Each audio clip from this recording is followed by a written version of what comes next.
It's 4 o'clock in Los Angeles, and you know what that means, don't you? It's time for another exciting episode of Taxi TV Live. Woohoo! And now it's working. We have no idea why, but when I hit go and the green light went on, the show did not. So we got it fixed. Thank you, Bria, for helping us all the way from Kentucky. I'd like to welcome back Mr. Bobby Borg, who is a world-class marketing expert, especially for musicians. He's got a master's in marketing. He's written this really spiffy book that if you don't own it, you probably should. Music Marketing for the DIY Musician. And on top of all that, Bobby is going to tell us how to blow up your fan base today. We started this last week. We had a very long list of tips and tricks to get through.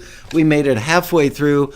I erroneously sent out an email saying we're going to do all Q&A this week. But guess what? I'm a pathological liar. That's not true. We're going to do an hour of the stuff on this list, and then we're going to move on to some Q&A.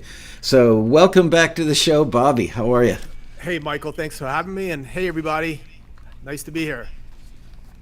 Great to be back. They're clapping like crazy. People are actually saying, I bought the book. It's awesome. Yay. All right. It is awesome. So we need to pick up on number 17, which is where we left off. And the topic is policy. Talk to us about that.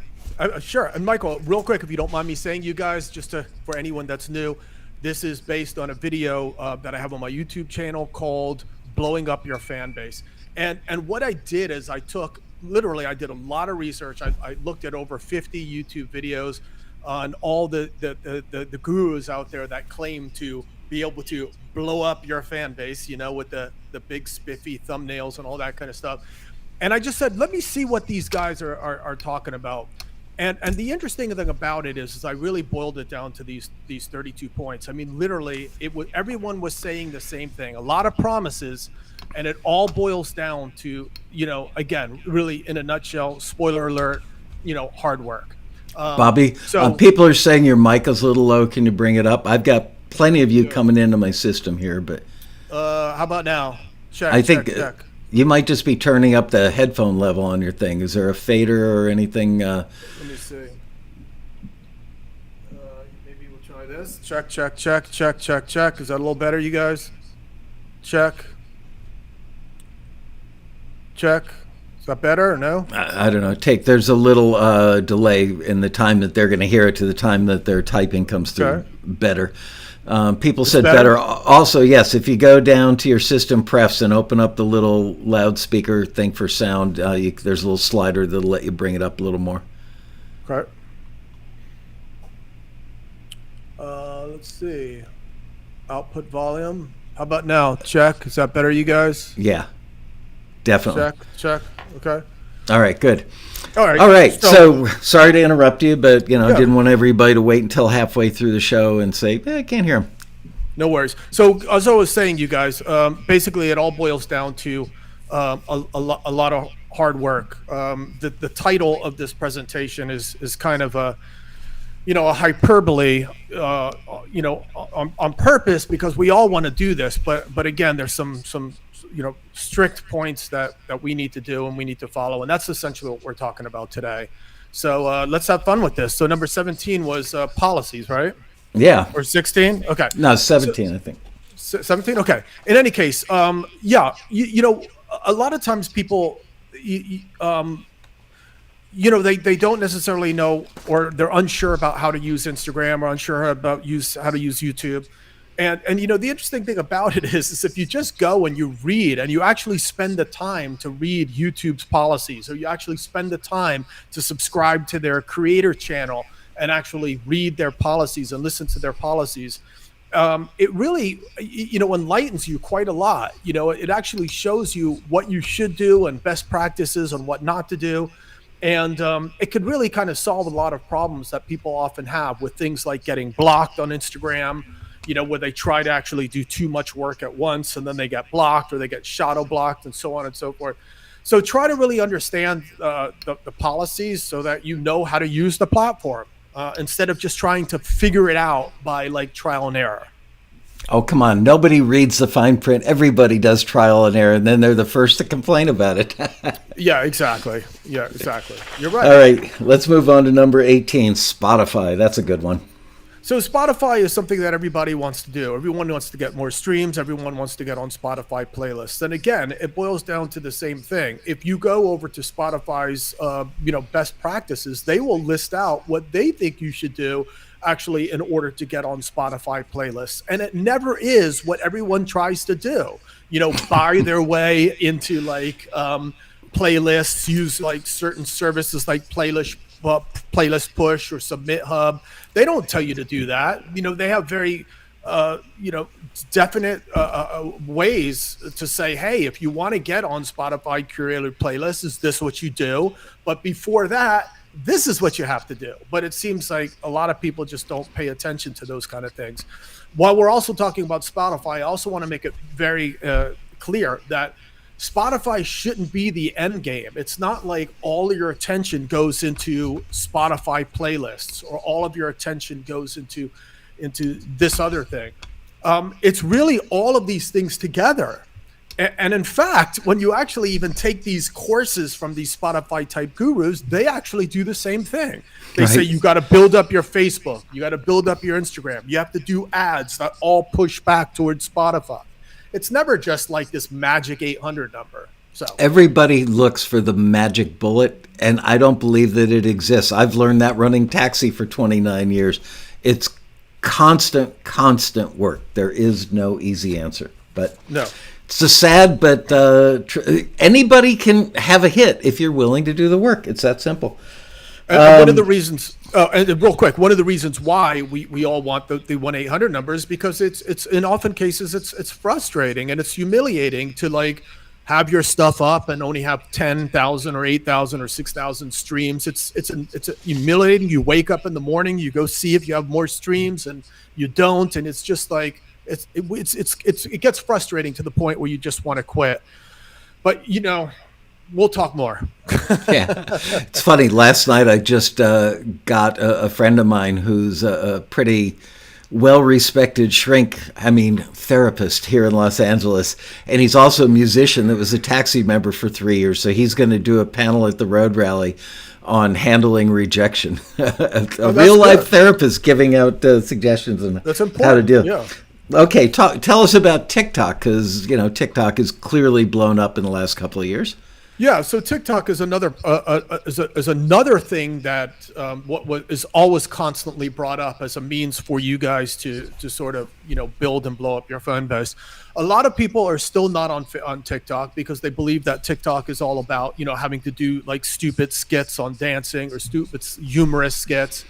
But there's really a lot of people on there. I mean, someone like me giving 15-second little blurbs of information is practical. I mean, I don't have to dance in order to do that.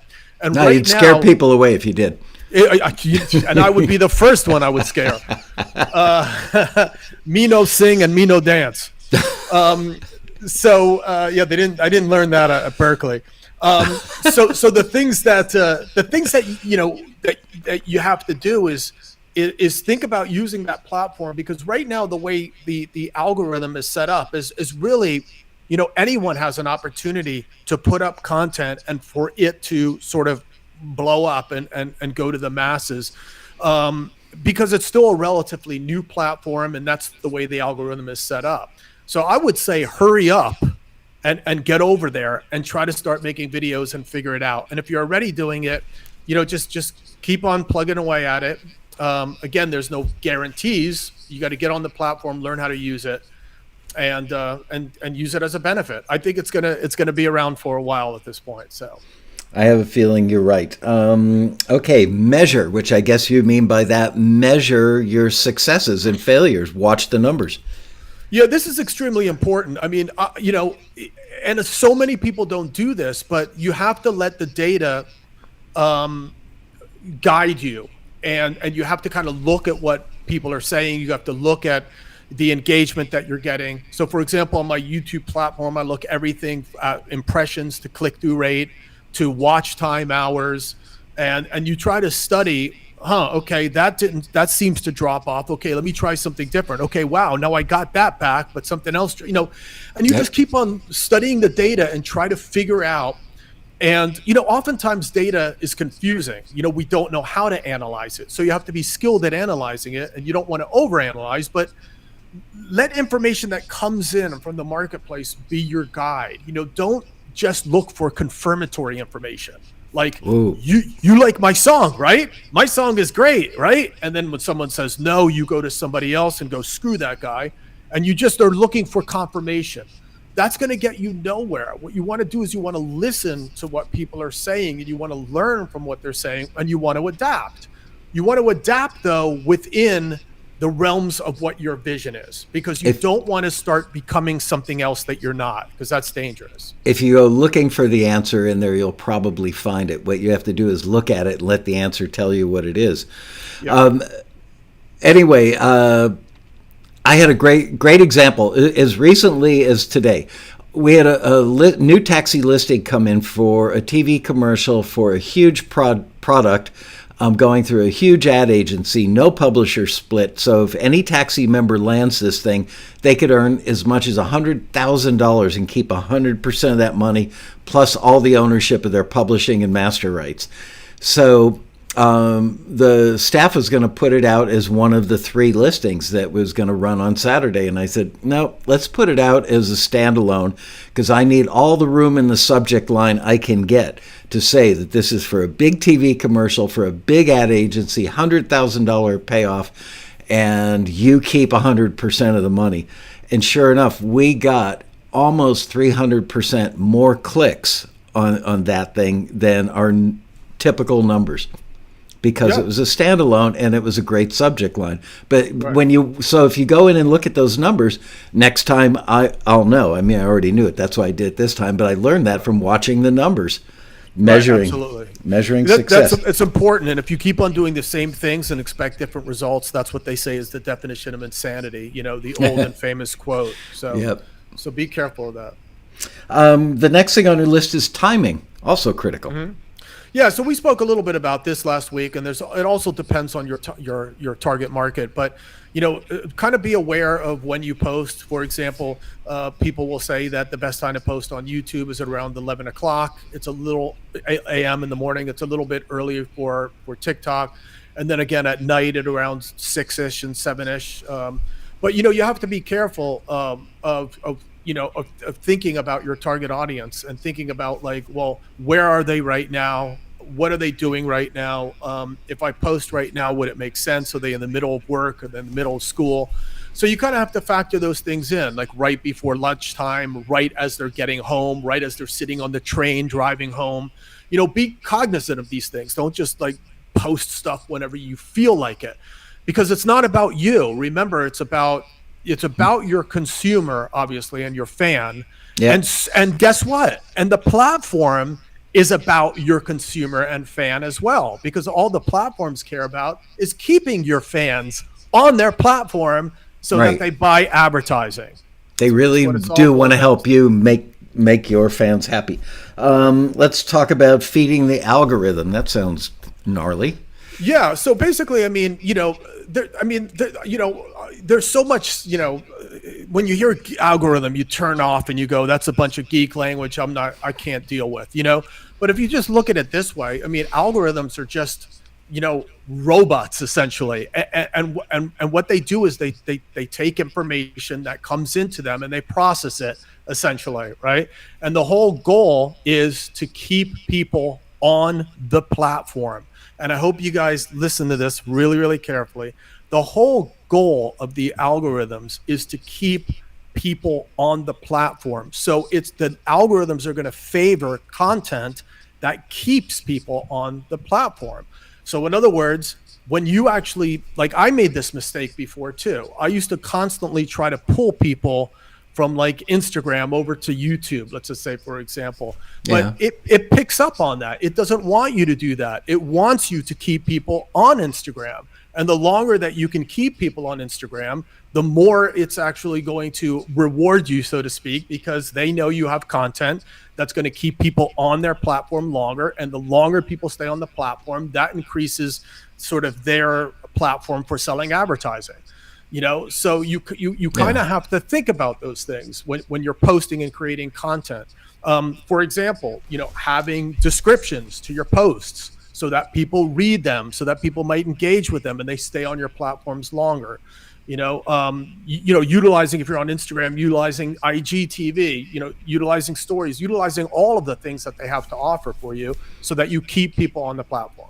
So that's important. Absolutely. We were looking at our YouTube videos the other day, and I saw somebody do a review of Taxi, and they had like 103 views on a review of Taxi. And I thought, why did this thing even show up? And it's because they had hashtags under the video. Not a lot of people use hashtags. So there's a difference between hashtags and tagging. Most people will get their tag words correct. They're meta tagging for a YouTube video, but this person had 3 or 4 hashtags. And sure enough, when you search YouTube for hashtag taxi review, there they are up there, with the big boys, all because they put the hashtag in there. So yay for them.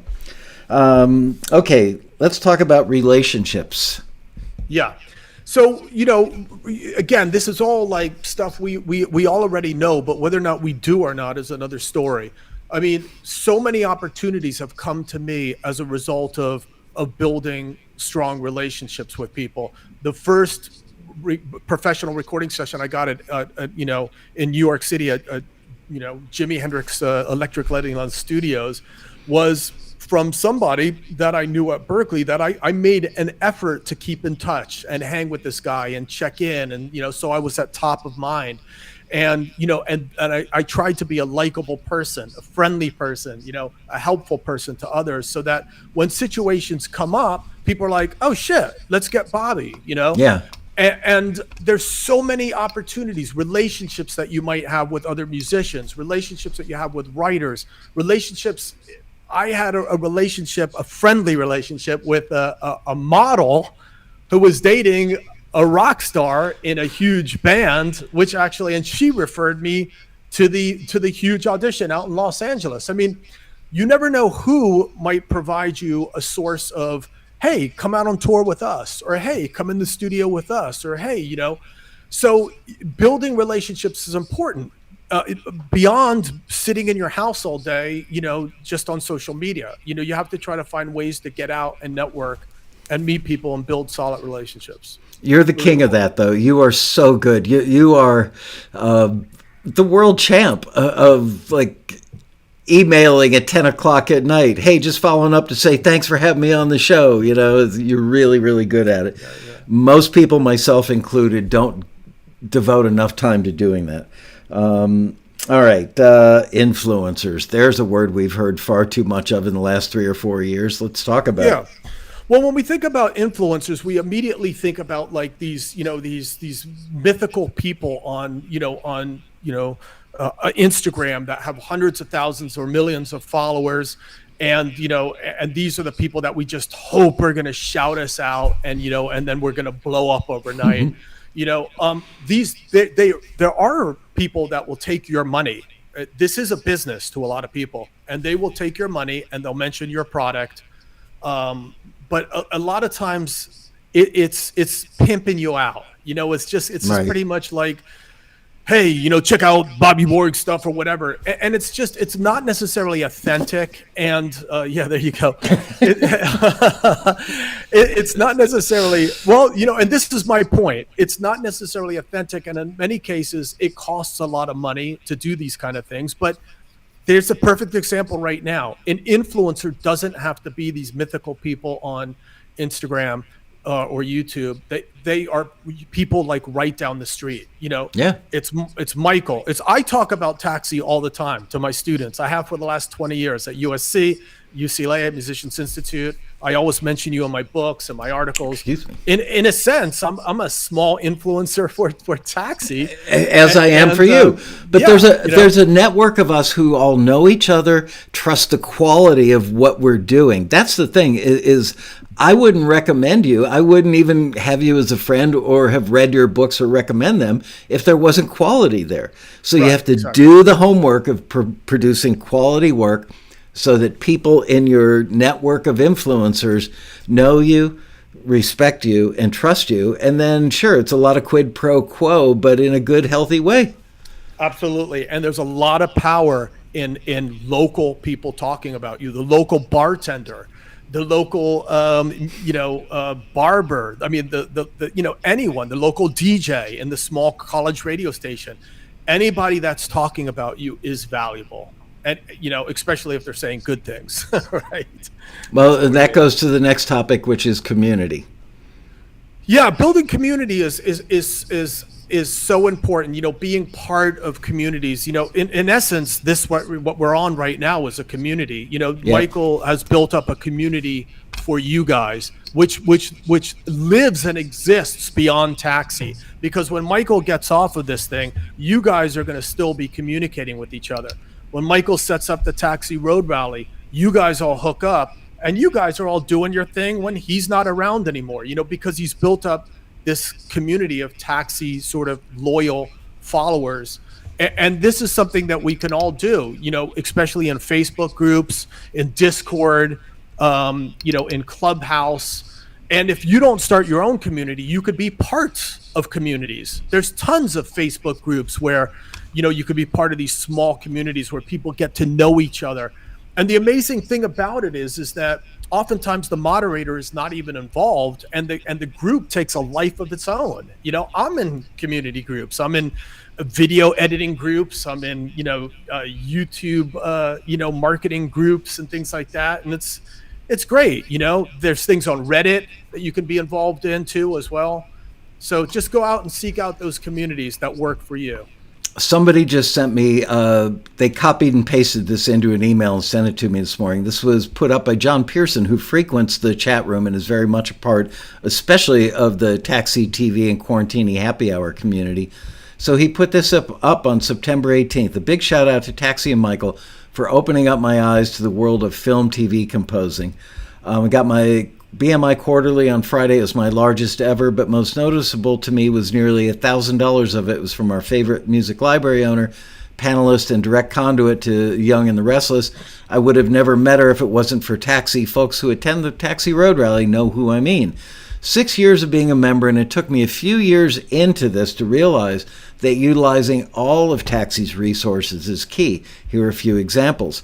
I've used the peer-to-peer section of this forum to bounce rough mixes off of my friends, received great input from my peers. This has caused me to redo guitar parts, swap verse 1 for verse 2, edit down a bridge, blah, blah, blah, all making it better until it ultimately got signed. Number 2, he checked out the forwards blog to see who made the cut. Yes, I get ticked off when I get a return. I got 2 this week, but on top of the screener's critique, I want to hear what actually did make the grade. I watch Taxi TV and the Quarantini Happy Hour as often as I can and try to soak up what Michael and his guests are saying. Especially love the episodes. My fellow members' songs get played and critiqued by Music Soup's publishers and the fantastic Robin Frederick. Lastly, and very importantly, I attend the annual Road Rally, the community on steroids. I've been to all of them since I joined in 2015. I've learned 99% about what I know about film and TV composing from the classes at the Road Rally. I've made connections with fellow composers and publishers I would have never made on my own. Even though I live in a music town, it's invaluable to have all these composers and industry pros all together under one roof. Anyway, so that underscores exactly what you're saying. Community. Here's a guy from Nashville. It's got more musicians per square foot than any other city on the planet Earth. And I know John Pearson. I know him well. He's a great writer, great musician. But he looked outside of Nashville because he recognized the film and TV part of the industry was important, wanted to pursue it, knew that Nashville didn't really have a community of those people in a big way, and boom. Now he's... Oh, nice. Yep. Anyway, Yeah, definitely. And there's so many communities, as I said. So check them all out. There's even communities you can join on LinkedIn as well. So look into it, you Okay, guys. the next one up is live performance. I'm curious to hear your take because that's obviously gotten a big ding, a punch in the gut actually from COVID. So Yeah. lay it So on us. generally speaking, I mean, let's talk in a non-COVID world for a minute, all right? Because Okay, please. who the hell knows what's going to happen? I mean, I'm no expert on viruses and what's going to happen, but I mean, let's just pretend. Okay, let's just look at live performance. Um, there's nothing better than being on stage and performing with the energy and the communication that you have with your fans sitting there looking at you, and then afterwards coming backstage, shaking your hand or meeting you in the bar or whatever, or back by the van, and just saying, hey, thanks for coming out to my show, that was awesome, appreciate your support. That communication right there, there's nothing stronger than that. And literally, Yep. to this day, you guys, I have people emailing me and texting me and Instagramming me from that have seen me play live in 1994, and we're just like, hey, you were the coolest, you came backstage and you were so nice. And there's that, the connections that you can make live are so important, and yet it blows me away how many people do not actually play live. And forget about COVID, especially these days, a lot of my students are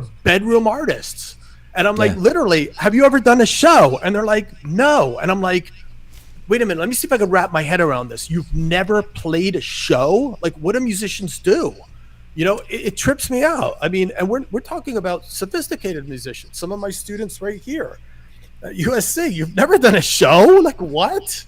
But a lot of people think the solution now, even before COVID, is just pop up an iPhone, buy a ring light, do a Yeah, little 5-minute recording, throw it up on YouTube. But if you don't do all this other stuff, nobody's ever going to find it on YouTube. It comes down yeah. to the tagging, be part of a community. You got to get people watching. You got to get people commenting on it. You got to get people to subscribe to your channel.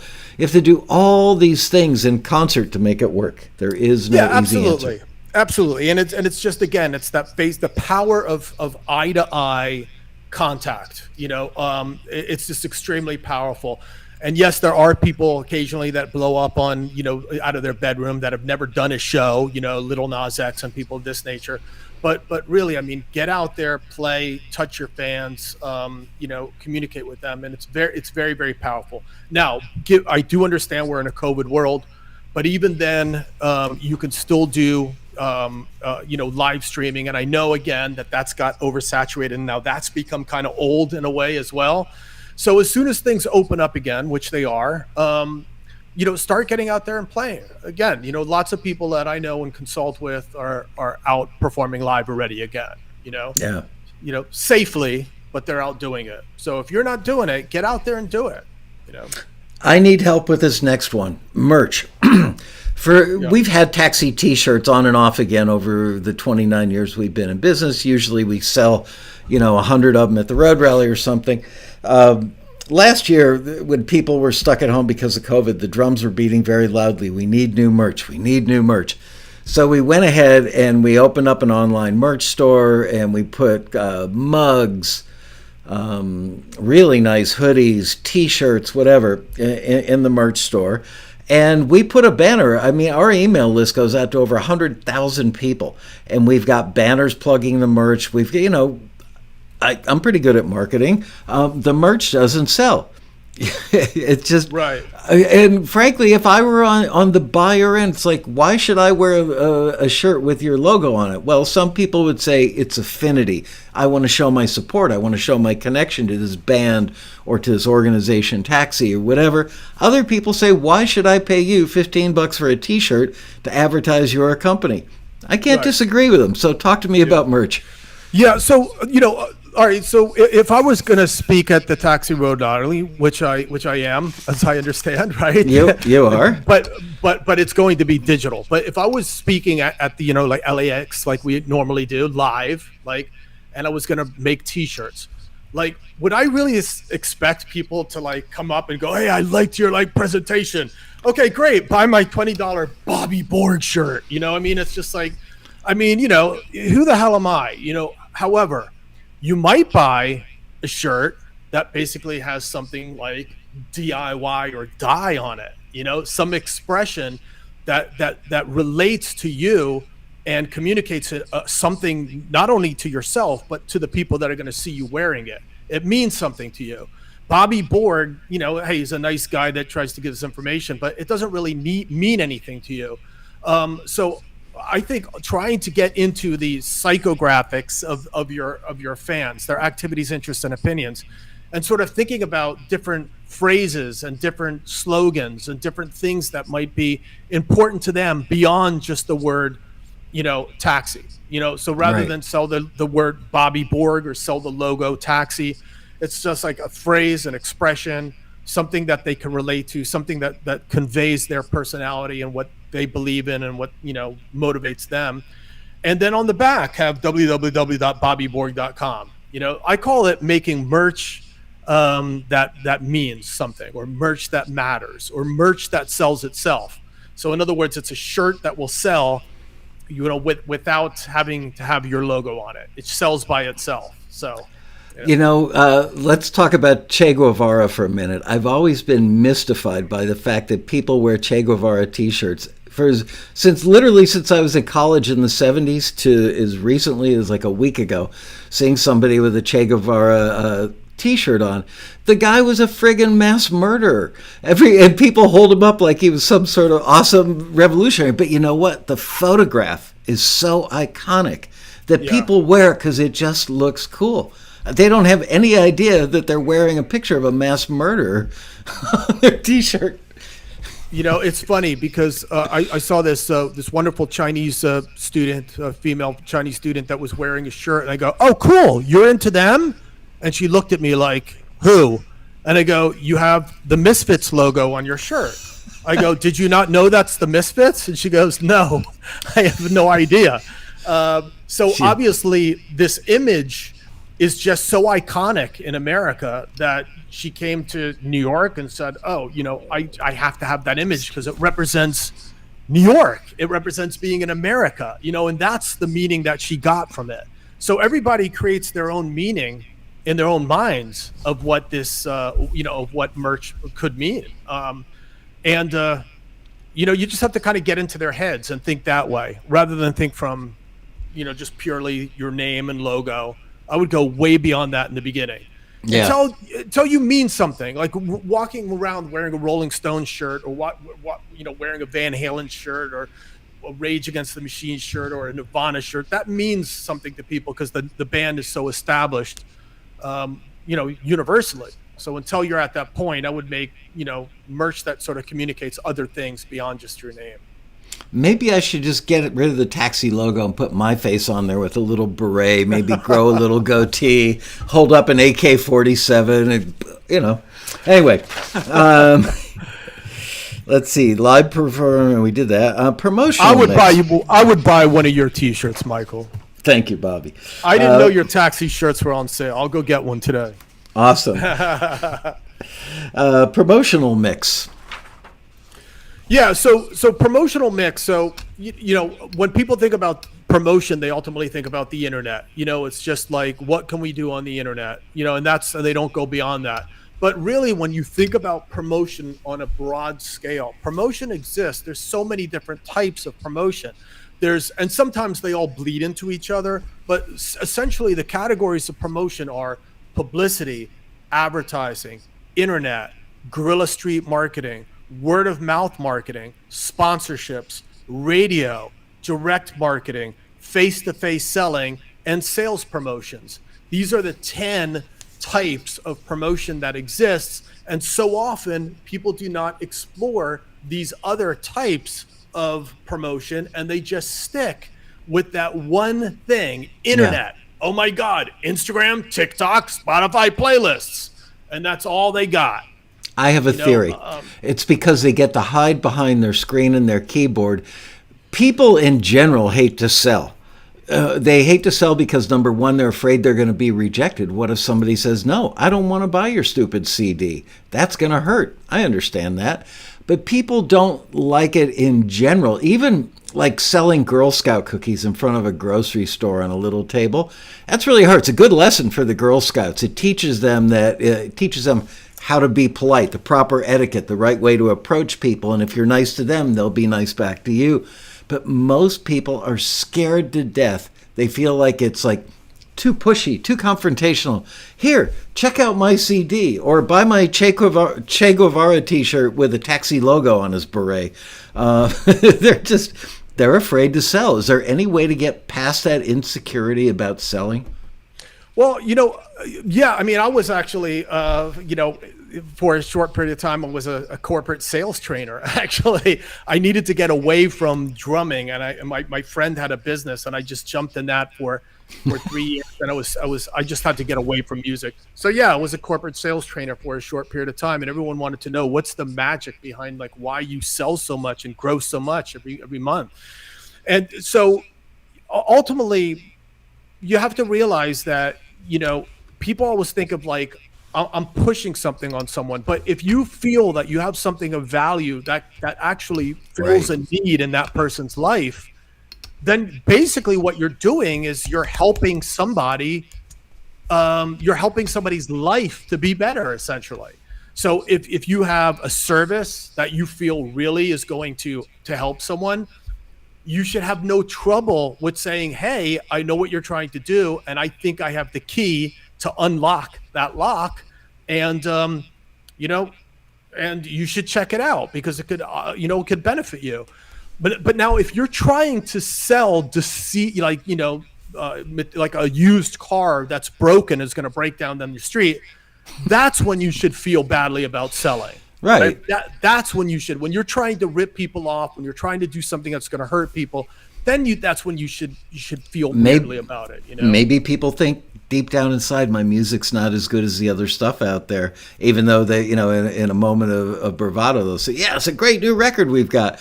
But maybe they just don't believe that much in their own product, and they've got that insecurity, and they feel like they're selling a beat up old used car.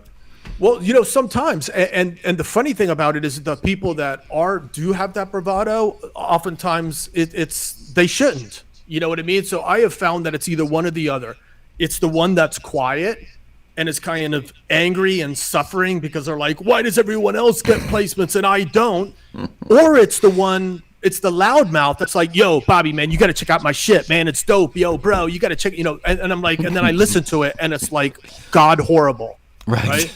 So I wish we could find somewhere in the middle, you know what I mean? Where it's just like the person that's hyped, that doesn't have the quality, tone it down. And the people that actually have great quality but are just shy, like up the game. Like, you got to put yourself out there, and ultimately I think a lot of hard work and research really cures a lot, because it will show you what if you're not feeling good about what you're doing, it's because you're not sure about what you're doing is good. So get it out there, do research, get feedback, as much feedback as you can, talk to people, hire consultants, whatever you have to do, hire services, and then you'll be more confident about what you got to offer. So putting yourself out won't be so much of a mystery anymore. It's just like what you got. And if you don't got the goods, then maybe you shouldn't put yourself out there, which is another problem, right? People are just trying to go in for the quick win without doing the work. Yeah. I've got to say, you mentioned hiring consultants. In the almost 30 years I've been in business with Taxi, I think every single time I've ever hired a consultant, I've been tremendously let down by them. And these were consultants that had great reputations and stuff. But, maybe it's my fault. Consultants, you want somebody to solve the problem for you, not just identify the problem. Consultants are really good at identifying problems, but they don't actually do anything to solve the problem in most cases. So if I could only find a consultant that would say, you need to fix these 3 things with Taxi, and I can do that for you in 6 months for $30,000, I would write that check in a heartbeat if they had any evidence that they've done that for somebody else. Yeah. Instead, what they say is, well, you should fix this or fix that. Well, yeah, we're aware of that, but it takes a lot of man hours to fix that. We have other priorities, like right now the road rally or making our members happy, blah, blah, blah. We can't get to it. So I'm not a big fan of consultants, but I'm always on the lookout for a great one. Yeah, I mean, I noticed the same thing as you. A lot of times there's strategists, the people that say, well, this is what you need to do, and here's a plan, and you need to go do it. And then there's Right. actual companies that actually do that kind of stuff, which oftentimes are really good tech people, but they don't really get the strategy, and the strategy people don't get the tech. Right. So oftentimes what I've found is that a good method is when you have a strategist that knows how to refer you over to the right tech people that will get it done. Is sometimes what I found as being useful, but it is difficult to find someone that does both those things actually.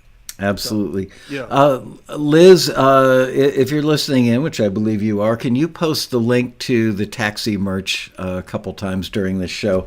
People are saying, I had no idea Taxi's got merch. That's because we didn't put it on the homepage of the website, because when you try and put everything you want to crow about on the homepage of your website, nobody goes to the place you want them to go. My favorite thing in the world, email. Let's talk about email, which I would be willing to bet is the single most effective marketing tool if you have a good email list and you know how to use it. Yeah, it's so funny. People in their minds have this idea that email is old school, and that's not the case at all. If I were to email, let's just say, for example, Michael right now, Michael would get my email, right? If I were to put up a post on Instagram, let's just say, will Michael see it, even though he is, in my feed and following me? Not necessarily, right? If I put something up on Facebook, I know Michael's following me and I'm following Michael, so Michael's going to see this. Not true, right? But if I email Michael, he'll get my email. Now, some people might argue, oh, well, what happens if, your email goes into his junk folder? And I go, yeah, okay, so that is possible that happens. But generally speaking, your odds of actually getting to the person that you're actually reaching out to are greater than just throwing out a post on Instagram or social media. Because you don't know, depending on their habits in the last couple of days or weeks, if they haven't interacted with you, it's not going to get served to them. So right. Email is definitely, it's a great way. It's not, again, none of this should be just do email, not social media. You should be doing all of this stuff. But I definitely have an email list that I've built up and am building. I know Michael does. And you just have to know how to work it. You have to know not to abuse it. Because obviously, if you start spamming, then people are just going to start, unsubscribing. You have to know how to craft appropriate emails that get people's attention, right? And and you just keep on building and building your list over time, and serving your audience directly. So it's something that if you guys aren't doing already, I use a simple service like MailChimp. It works for me. Yeah. So yeah. We use things kind of like MailChimp on steroids. It's been around for a long time. It's the general AWeber. Okay, because there's Constant Contact. There's, I think, Media Finder. There's a bunch of them out there. Yeah, AWeber's kind of like the General Motors. They've been around the longest and they're the biggest. They may not be like the most technically advanced. They are very technically advanced, but they may not be the first to market with a cool new thing, a cool new feature, but they'll copy it in 90 days, and that's good enough for me. Sure. But their analytics are really good, and their inboxing is really good, which is important. But still, very frustrating. We work really hard on our email stuff, and again, it's not something you can just set and forget, and it pumps out dollar bills. No, and on that note, to you guys, I mean, there's a statistic that says about 3% of the people on your list are going to click, are going to see the email and click it. So, I mean, sometimes if I send out a 500-person email list or 700-person email list, I mean, I might, it depends on what I'm posting, but, you might get, 30 clicks or you might get 23 clicks. I mean, it's crazy. So, I mean, you have to work at this to say the right stuff, to post the right stuff that people want, and also to get rid of all the dead weight as well. So if people aren't responding to you, you need to just go, you know what, let's maybe put them into a different list, And, Right. and just kind of, so it takes work to actually service your list, of course. The one thing you don't want to do is abuse your list, because the receiving ISPs, especially Gmail, they pick up on that stuff, and you make one wrong move and they will make sure that you never go to inboxes again. Right now, we've got a problem because we send emails every day with listings. There's no better, more effective way to send our listing updates out. Members won't remember to go online and check them every day of their own volition. If we put them on Facebook, most people won't see them. So we send them out in emails, so they're permanent. They come to your phone, they go to your mailbox on your computer. They're always there when you need them. Right. However, Gmail sees that not as spamming, but they know it's promotional in nature. They don't know it's actually functional, more functional, less promotional. But most of those emails go to the promotions tab as opposed to the inbox, and that's a battle we're always fighting with them. Quality. Let's talk about quality. Well, we touched on this a little bit before, but ultimately, just again thinking about the work that you're doing and making sure that it's the best you can be, it can be before you pump it out there. And I'm guilty of this, or I used to be guilty of this. and sometimes I get to that point where you're tired and you're like, it was a good enough take. And then you're like, stop. Like, no, it's not. And it's not. And you could do better. So let's do a better take, whatever that case might be, whether or not I'm giving a speech or I'm creating a YouTube video, whatever the case might be. It's gotta be right. Not, analysis paralysis, but when you're posting good stuff, right? Yep. And, when you're posting stuff on Instagram, think about what you're posting. If you're taking a picture, that's just, ask yourself, what value is this to the audience? I mean, here's me eating a piece of pizza. I mean, again, if you're John Lennon, we'd love to see you eating pizza. But if you're no one, I don't know, what value does that really bring? I mean, is it really sharing your lifestyle with someone? Maybe if it's you eating pizza in a rehearsal, maybe as people are tuning up or something, that could be interesting. But just kind of think about what you're putting out there instead of just putting out there, because it's not just about being in front of eyeballs. It's about putting the right stuff in front of eyeballs too. Always goes back to the same core question. You have to ask yourself in every marketing channel that you're using and every marketing move that you make, if you were in the shoes of the person that's about to receive this, whether it's an email or a Facebook post or a postcard in the mail, whatever, it's got to be treated like they're asking the question, what's in it for me? And if you can answer that question with something of quality and value, then send it. Wishful thinking. We are all guilty of this. There's no human being on the planet Earth that is not guilty, probably more often than they'd like to know, of wishful thinking. Lay it on me.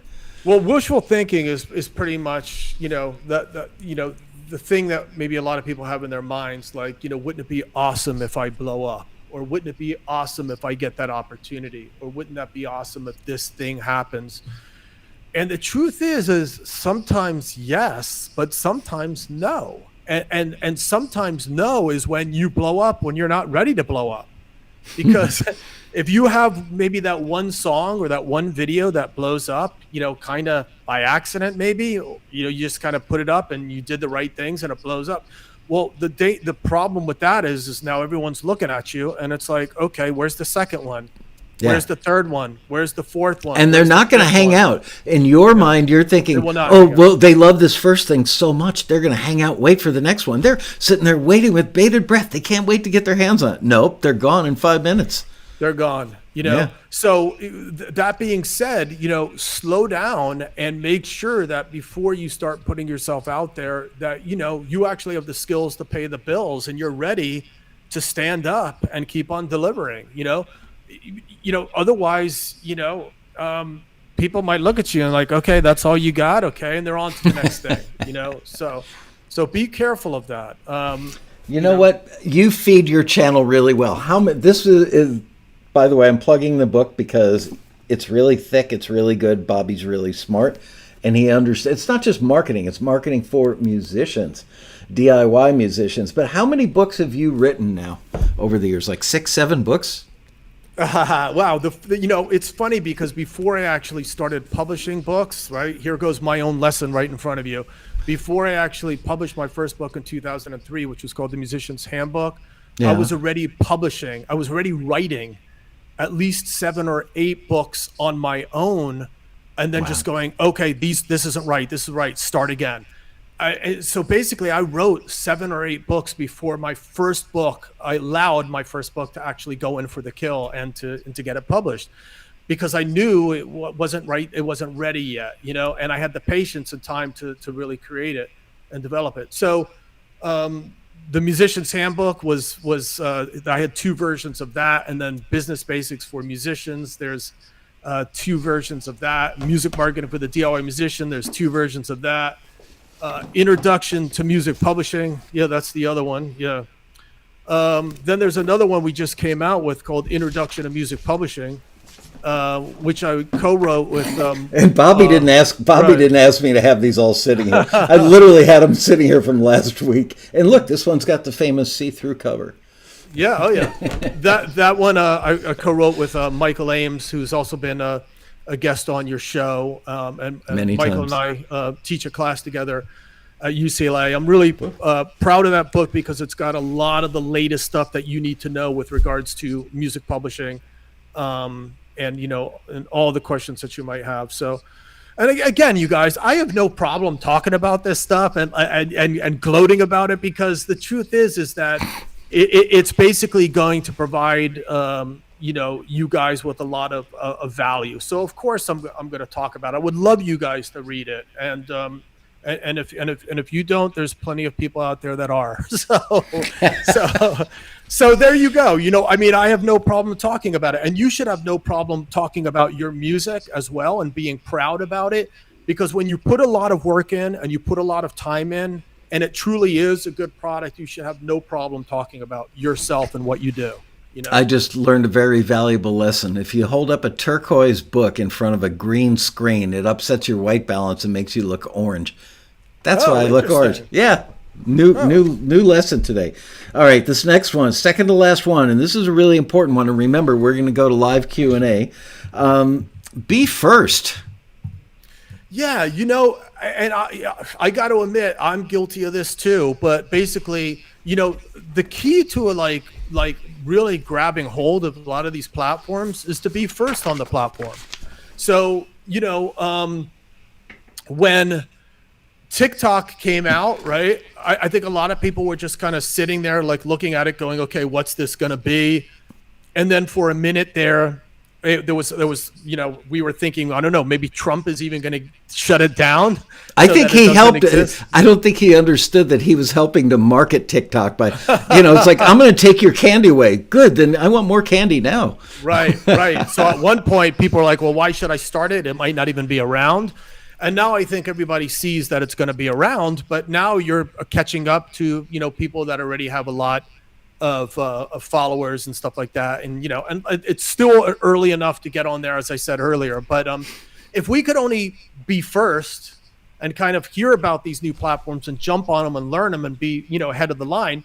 But there's a problem to this, isn't there, guys? Because, how do we know? And there's only so much time in a day. You can't keep on jumping on all these platforms and building them up and then boom, they're gone. I mean, we don't have time for it. So I get it. You want to sit back and just kind of wait to see if it sticks. But ultimately, being first helps a lot when it comes to promotion, of course. We could take this another way. We could talk about being first in terms of innovation. Yeah. So, I mean, if you talk about Michael's business, Taxi, one of the, correct me if I'm wrong, but one of the correct or one of the things that are so important to your success is the fact that you found a need in the marketplace and you filled it before anybody else, better than anyone else. And that's one of the keys to your success. If you were trying to start Taxi today, well, it might be a little bit more of a challenge, So, if it were any more of a challenge, I would have jumped off a very tall building. Yeah. It's been plenty challenging even with being first. But you know what? When you're first, you have the first mover advantage. You have the novelty of a fresh idea, but you also have to convince people that it's going to work. And Exactly. that was the hard part. Convincing people that we were legitimate, and the only way to do that was by being legitimate, by being honest in every little thing we do, which is our nature anyway. But we had to earn the trust of our market. And now let's go with the final one, which is in the perfect place on your very long list: reality. So reality with regards to promotion, of course, because that's the subject of what we're talking about today, is like a lot of times we see people with these insane numbers of followers and just like they're posting every single day and they have this amazing content. You guys, spoiler alert, there are people that basically don't do anything else but YouTube. Like literally that's their job. Not only that, they have a crew of 5 people that are working for them. The guy that makes the thumbnail, the guy that actually does the editing, the guy that does all the promotion, the guys that, it's a full-time job for them. So you trying to compete when you have like 30 minutes after coming home from work to create your YouTube channel or whatever, a YouTube video, you're competing against those people. So point being is be realistic about the results that you expect. In other words, these guys are doing it 24/7. If you're not at a point in your life where you can do that, be realistic about what you can accomplish. Set goals that are achievable, and keep things within sort of your scope. Say to yourself, look, these are the cards that I have dealt and I'm going to play them really well. And it's just like in poker. Nobody knows your cards until they're on the table. So, people win in poker with having the worst cards in the world. So play your cards right. Do what you can with the time that you have available. If you only have an hour, then let it be an hour and just keep your expectations, in check and just do a little bit every day and try to have fun, because at the end of your day, man, mental health is extremely important. And people are more aware of it these days than ever. But you can drive yourself crazy with all this stuff, with trying to get out there, with trying to get promotion, with trying to feel validated, with trying to feel like people actually give a damn. It could really, really screw up your morale. So, just be realistic about this and what you can do. Always remember, you got to have fun and just do a little bit every day. And a little bit every day is just chunking along on moving you further. And, and the next thing you know, things happen for you and everyone will say you're an overnight success. Yeah. 1% incremental improvement on a daily basis will give you 365% at the end of the year. And truth be told is that 1% is a really good 1%. It's going to be like compound interest where, a week from now, the 1% is building on top of all the 1% that came before it. Mm-hmm. It's like, Warren Buffett says, as the more and more the compound interest grows, the more and more exponentially it starts to explode, because there's, it just keeps on building on top of each other. So. Well, thank you for all that. And good job going down that lengthy list. The fact that you remember all this stuff and can regurgitate it so clearly is pretty amazing. I'm going to answer or have you answer some of these questions that came in the comments from last week's episode with you. First one's from Dan Weber, and he said, question for Bobby. What is the marketing strategy for older film TV composers like myself? So basically I have to analyze that question because we can poke some holes in that. So does that basically mean an older composer that writes older sounding music, or is it an older composer that writes, let's say older composer, somebody who's, in the 50 to 60 year range, that probably, smoked a fatty in college and played in a band and then became a grown-up and raised a family and now has a home studio, and they're learning how to make instrumental cues for reality television, dramedy cues and such. They want to know, Dan wants to know, how do you market yourself? First of all, I wouldn't say you're old because nobody cares. Right. Well, just again, to be clear, I do have a lot of clients that are old and their music sounds old too. Like they're trying to push stuff from, Yep. So, So that's why I just wanted to kind of, so considering like Dan is, I don't know, pick an age, a certain age, you know, in the 50s or young 60s or whatever, and he's trying to get into this game. You know what, Dan, it doesn't matter how old you are. And that's the beauty of film and television work, is that if you're aware of what is needed in the marketplace, and essentially you're willing to serve the documentary film and what they want, you're willing to serve this TV show and what they want, really your age doesn't matter at all. Michael and I have talked about Taxi members, I believe in their 80s, 90s that have gotten, you know, placements in documentary films and with, you know, and different historical films and things of that nature. So yeah, I mean, age doesn't matter. I would focus obviously a lot more. I mean, you know, you're not going to be maybe on TikTok, you know, doing videos and things like that, but you might be on YouTube. You might be creating, you might be scoring your own footage. Let's just say, for example, you know, you go out and shoot beautiful nature, you know, scenes or something, and you score your own, you know, music. I've seen people even take, you know, films from the past and actually rescore it and put it up as sort of their real, right. You know, no one's really, I think at the end of the day, going to care about how old you are. They're just going to care about the quality of the work you do and whether or not you serve the people, and what their needs are at the end of the day, really.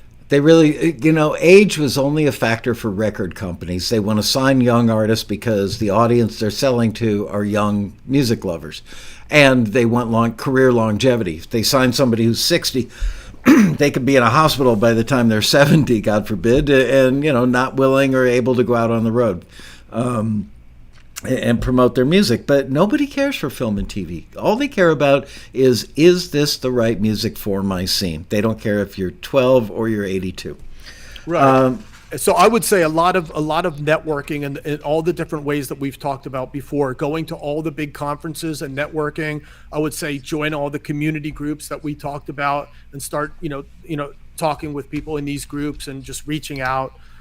You know, that's the approach that I would take, you know, through college films, and film festivals and things of this nature is really the routes I would go. Next question is from Laura Principato, and it might be too broad general. She simply asked, what marketing approach do you recommend? Yeah, that is a pretty broad approach. I mean, ultimately, the main keys to marketing, obviously, if you had to sum it up, is we've already been talking about find a need and fill it. You know, remember what's in it for the customer always. You know, what's always in it for the customer. It's called benefits. And then also like trying to have some sort of element of uniqueness, some sort of signature that's yours. I know that when you're working, you're doing utilitarian sort of music and you're working for someone where they say, here, do it like this, or that's what we want. Yeah. It's kind of hard sometimes to interject, you know, your personality into it. But, you know, ultimately, just remember that there's a difference between creating music for you, ultimately, that just makes you happy. And then there's a difference between actually creating music that's going to, that people are interested in, are gonna use, or are gonna listen to. And oftentimes artists don't understand the difference between both those things. They don't, you know, it's one or the other. Right, and it doesn't have to be. You know, I just saw one of our successful members in the chat room 5 minutes ago, a guy named Matt Vanderbo. He's the guy that famously started to earn a really nice living working out of a tool shed in his backyard that he built a very simple, very... it was the ghetto of home studios. It was bad, but he made it work. And got to the point where he was making enough money. He was able to walk away from his job as a communications professor at Boise State University because he was making more money with music.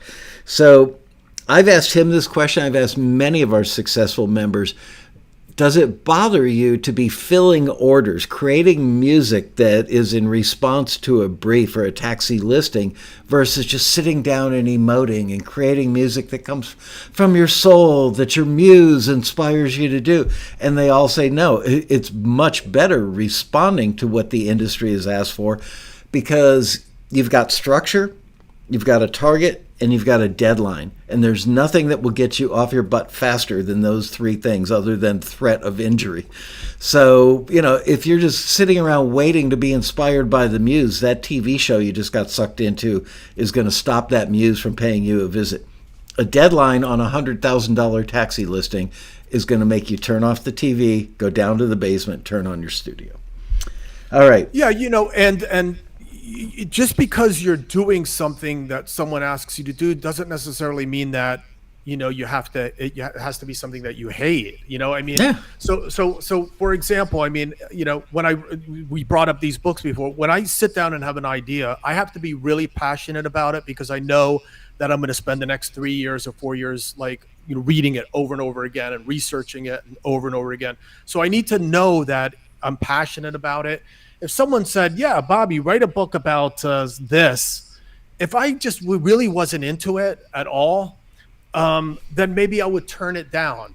However, what I have found is that people ask me to do things that are sort of based on what they know I do well. Mm-hmm. So in other words, when you go out there and you create things that people want, people are going to start to get kind of what you are and what you do, and they're going to ask you to do projects that are reflective of that. So it's not going to be like you're creating stuff that you absolutely just hate.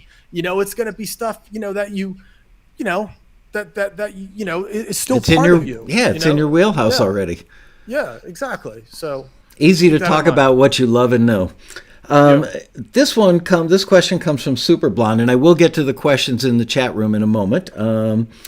This one's from Super Blonde, a regular in the chat room. Another question for Bobby. Can he explain regarding all of those popular TV gong voting shows like America's Got Talent, etc.? There are so many shows that nature. Why artists on the shows, even good artists, do not end up with long-term fan bases or long-term careers or chart success? Even the vocalists who cause huge sensations and release 1 or 2 albums which rise in the charts disappear from view after a few years. The whole scheme of these shows is supposedly to drive an artist to viral success and career success, yet it never pays off long term, and this is a bizarre mystery. Is it a failure in their marketing? Not a single name comes to mind of an artist who has succeeded on the show in any prior year who still remains relevant on the charts today.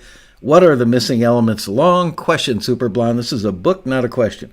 Because if these talented artists can't create long-term relevance, even after being granted huge primetime TV audience exposure, after gaining the audience's fans, after winning a record deal, after launching a successful album, then there must be something very strange going on somewhere. Wow, a conspiracy theorist. Well, if I was going to use my sort of grad school background on, here right now, and we were conducting some sort of research study, and someone said, the number of people that have been on these shows are no longer successful. I'm going to go compared to what? Right. You know how many hundreds of thousands of people that are never on that show that basically you don't hear about either? Right. So what are we comparing it to? I mean, you might even say that the fact that they were on that show and had 15 minutes of success is far greater than the hundreds of thousands of people that are never on those shows that never have any success. So I don't think the factor that they're on the show is what makes them not successful or successful. It's just the way the world works. I mean, right now, we can list a whole shitload of artists that have been successful on those shows. Michael and I Michael was better than I. He listed off about 6 in a row. I wrote these down on a Post-it note when we were talking. Carrie Underwood, long career. Kelly Clarkson, 20-year career probably. Daughtry, that was a couple of years, kind of came and went. Philip Phillips, I don't know if his career's still happening, but the guy writes great songs, very well respected. Jennifer Hudson, she went on to Broadway. She ain't going anywhere. She may not be like a... and by the way, all these people I listed, I looked them up. They're all gold or platinum or multi-platinum artists. Jordan Sparks, David Archuleta, Catherine McPhee. They've all had careers that are pretty long to very long. So it actually does happen. And you know what? Like Bobby said, there are plenty of artists that have a hit single that blows up their first album, and their next album, the sophomore effort, is a stiff. Adam Lambert, somebody saying, "Yep." Yeah, I mean, so, listen, rather than look at it from that perspective, I mean, so I'm kind of getting into the psyche of your question in the first place. Like, in other words, I spoke with the guy that auditions people for America's Got Talent. He came on there, we spoke about this, and he goes, look, Bobby, we provide an opportunity for people that would normally never have this opportunity. We hold these auditions around the world or around the country, and everyone has an opportunity to come in and throw it on the table. And if they've got talent, we give them an opportunity to let the fans vote and climb up the ranks, so to speak. Now, a lot of people sometimes question the contracts, which obviously there's some restrictions, and sometimes people have told me that they can be very restrictive, but you have to look at them, decide whether or not they're right for you. And if what you're giving up, you don't feel you're getting in return, then you don't sign it, end of story, you walk away.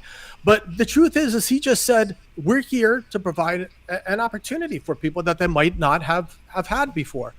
Now, that being said, you would be surprised at how many of my students, like hundreds of them, will not go out for America's Got Talent or American Idol or any of those.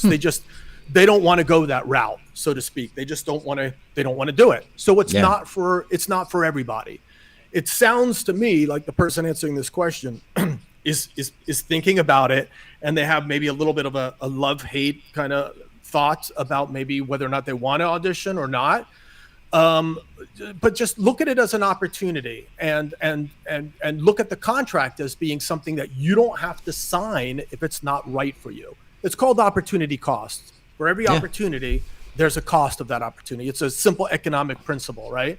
If the opportunity outweighs the cost, or the other way around, the cost outweigh the opportunity, then don't do it. You know what I'm saying?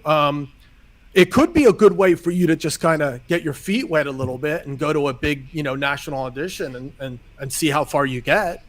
But at the end of the day, you don't have to sign anything. No one's putting your head to the paper and making you sign anything. So hopefully that answers your question. All right, let's somebody in the chat room have a question you want to pop in with. I saw some earlier. I'll scroll up, see if I can go find one. Always good idea to type the word question in all caps, makes it easier. Here's one from Darren Moss. Bobby, if you had $1,000 to spend on promoting a new DIY music project on social media with no fans, which platform would you use? Instagram, Facebook, TikTok, YouTube, Snapchat, or other? So I'm not going to do the math and say I'm going to give $258 here and $320 here. I'm not going to do that, but I would just say I would divide up the $1,000 probably. This is taking a lot with assumption that you have a good website, that you have a good logo, I'm going to assume you have all of that already. So, I would say very carefully learn a little bit maybe about Facebook ads. Very carefully learn a little bit about Instagram boosts, and probably I would allocate some money there. Some people might like to try a service, a couple services out there that I think are worthwhile doing. And I'm not just doing this because I'm on the show, but I would say, the opportunity to do film and television. Film and television is like the new radio. So if you're not a member of Taxi, I would certainly use that as one of your opportunities. I would pay a little bit of money if you have to get your MailChimp, set up, your email marketing set up. Let's see, what else? There's some tools that I use on YouTube, like maybe TubeBuddy, which isn't a whole lot of money. It's like $9 a month, which helps you with some SEO and keyword search and things like that. Let's see. Yeah. So I think maybe about that point, we might be done with our 1,000. Yeah. And frankly, 1,000 is not much of a marketing budget. I'm always amazed that somebody will go out and spend $20,000, $30,000 putting together an album and press up 500 copies in jewel cases at disc makers and have no marketing budget. 1,000's better than most people, honestly. Most would have zero, and 1,000 is something. It's definitely not nothing, but $1,000 doesn't go that far. And I also got to say, it depends on who you are, but it depends on who you know. But like, if I was in a band, right, and we had a record coming out, I would do a killer record release party and literally invite everybody that I know that's in the music industry, journalists, PR people, just anyone that I know or anyone that knew somebody, and I would make open bar, or I would try to get some sponsorship with Grey Goose or something to do open bar for an hour. And I bet you my $400 would get more value out of doing that than just like shitting and throwing like little ad money around here and there. Just simply, again, because it goes down to those the relationships and being able to walk up to someone that actually literally saw you play and had the opportunity to kind of enjoy themselves and maybe have a drink or two. And just say, hey, hope we do business in the future together or something or whatever. I'm amazed I think you go a long way. That people will show up for a free drink. I rarely drink. I'm not against drinking. I just get a headache. If I do one shot of anything or a quarter of a glass of wine at Thanksgiving dinner, I have a headache in 20 minutes. I don't bother drinking. But I'm amazed that, if there's like an open bar, people that, are big, important people that you would never expect to show up for like $30 to $50 worth of free booze will show up. I don't get the attraction, but yay, glad it works. And you guys, I don't advocate for. I'm health nut. I don't drink anymore either myself. So not advocating for alcohol, but you guys get the point. So. Yeah, back in the old days, back in the 70s, it was, I heard he's got an 8-ball he's bringing to the party. People would show up for that. That was a whole different world. Okay, here's another question. This is from Peter Venio, and he says, as for merch, you think that a USB key with songs and goodies, videos, photos, etc. is a good idea? Say again, a USB key, did he say? Yeah. I'm guessing just a thumb drive with a little, logo dangling from it or something like that, or a logo printed on it. Yeah, well, it depends on who you're pitching. Like if you were at if you're selling that as a merch item at your show, I think that could be cool. But again, you have to ask, who's your target audience? Is your target audience going to go home and put a flash drive into their computer and then listen to your songs from their iTunes player or what? Or then download that onto their phone or something? I don't know. You have to kind of think about like who your user is and what their habits are. If you're pitching film and television people like to use a service called Disco as one of their primary ways that music is delivered to them. Right. People should understand it's not a promotional tool. It's just it's like attaching. What they hate getting is an MP3 attached to an email. Disco just gives them. They open up the email and there's a playlist right there, so they can stream the stuff without clogging up their hard drive. Exactly. Right. So ask yourself, what is the function of the flash drive? I think the cool thing, let's talk about the cool things about a flash drive. Let's just say, for example, since I'm a university professor, is that if you have a flash drive with a cool name, your name or logo on it, once they download all your material, they're going to keep that flash drive on their keychain and they're going to use it for like their school notes and other stuff. And your flash drive, your logo is staring at them the whole time. So that could be a cool thing if that's kind of what you have in mind, and that's who your target audience is.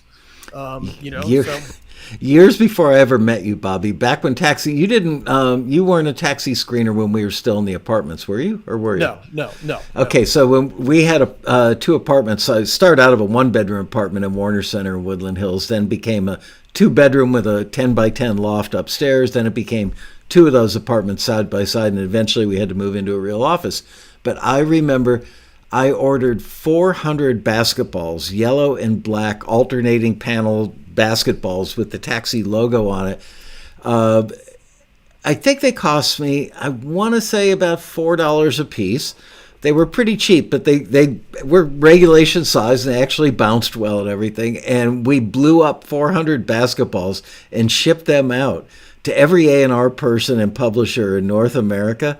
And to this day, on occasion, I'll be in somebody's office and that basketball will still be there. You walk in, you see somebody with their feet up at their desk spinning a taxi basketball on their finger while they're talking on a phone. Yeah, well, that's understanding your audience, because me and you know that a lot of these executives and A&R people, they like to have these little trinket things, in their bookshelves around them. So that's kind of a cool thing, having a basketball with the logo on there. That's something that they would actually display in their case. So yeah, it's understanding your audience.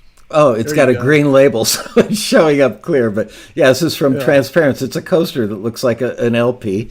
Cool. And it's from Transparence, which is a company that chases the money for you, in so many words. Yeah. All right, one more question. I saw one up here. I'm going to go back to it because he was first to ask. Can you name some tools and apps for automatic scheduling of social media? The one that I like and I use is Hootsuite. That's what we use here at Taxi as well. Yeah, I mean, I can go down, whatever. Why do we need 15 if there's one? Hootsuite has been around for a long time. It works great. I think the service is free for me, but there might be a paid tier too as well, depending on how much you use it. But check out Hootsuite. It's simple, especially, if you're programming your tweets and things like that in advance. I used to program sometimes a whole half a year. Wow. In advance. It takes a long time and stuff. And I don't necessarily suggest doing that, simply because you want to be able to respond to the environment and what's going on. And it's hard to predict what's going on 6 months from now, so, but you could definitely plan out your tweets that way. So I would definitely look into that. That's funny. Darren Moss said the name of the company is Transparence. And he's right. It is transparent. Oh, okay. That's funny. Yeah. Okay, one more.